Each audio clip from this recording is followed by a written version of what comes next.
তোমার পাশে, যেমন করে শিশির ফোঁটা জড়িয়ে থাকে ঘাসে। ছায়ার মতো থাকবো আমি, ছায়ার মতো থাকবো আমি শুধু তার পাশে।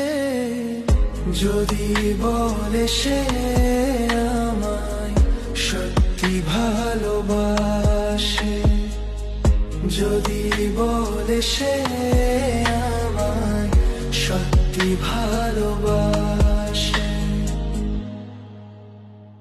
তো দূরে যাই না কেন, থাকবো তোমার পাশে, যেমন করে শিশির ফোঁটা